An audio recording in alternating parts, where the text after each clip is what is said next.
बागपत में आज सामूहिक विवाह कार्यक्रम आयोजित हुआ, जिसके अंतर्गत 47 जोड़ों की सामूहिक शादी करवाई गई। कार्यक्रम में 34 हिंदू जोड़ों का वैदिक रीति रिवाज से विवाह संपन्न हुआ, जबकि 13 मुस्लिम जोड़ों का इस्लामिक रीति रिवाज से निकाह करवाया गया।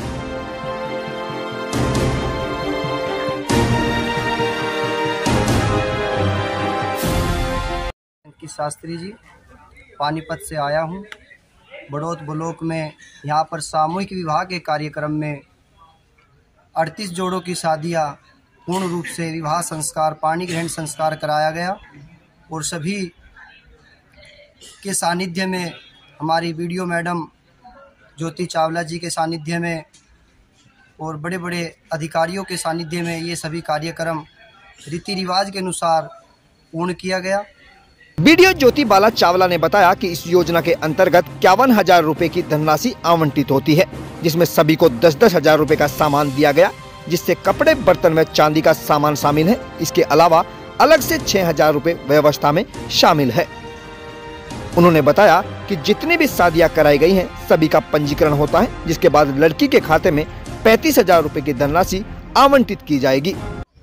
मुख्यमंत्री सामूहिक विवाह योजना के अंतर्गत हमारे यहाँ टोटल 47 जोड़ों की शादी हुई, जिसमें 15 बड़ौत से थे, 30 हमारे बागपत से थे, 2 नगर पंचायत से थे, जिसमें हमने लड़कियों की शादी के लिए पूरी पूर्ण व्यवस्था कर रखी थी।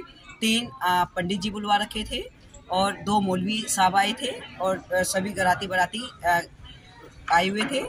लड़कियों को उसमें 10,000 का सामान दिया गया और 35,000 लड़की के खाते में जाएगा और 6,000 जो व्यवस्था के लिए पैसा दिया गया था। टोटल 51,000 का शादी व्यवस्था कराई, जिसमें 10,000 में हमारा 51 बर्तन का सेट था, 3 लीटर का कुकर था हमारा, 35 ग्राम के उनके चांदी का सामान था, 2 जोड़े सूट, 1 जोड़ी साड़ी और 1 लड़की का सूट, पगड़ी, मोड़ी और जयमाला आदि की व्यवस्था थी।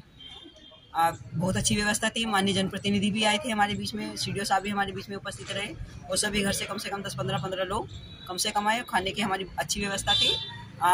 हमने खाना अतिरिक्त ही मंगवा रखा था और सबको ताज़ा खाना, शुद्ध खाना मिले, इसीलिए हमने बंद पैकेट, ताकि कोई अव्यवस्था ना बने। जितने जोड़े के साथ जितने लोग आए हैं उतनों को खाने के पैकेट्स दिए गए, जिसमें हमारा चावल, 2 सब्जी, दाल, रायता, मिष्ठान और सलाद आदि की व्यवस्था थी। कार्यक्रम में मुख्य अतिथि के रूप में पहुंचे प्रदीप ठाकुर ने कहा कि आज के युग में बेटी गरीब माता पिता के लिए बोझ न बने, इसलिए सरकार द्वारा मुख्यमंत्री सामूहिक विवाह योजना जनहित में शुरू की गई है।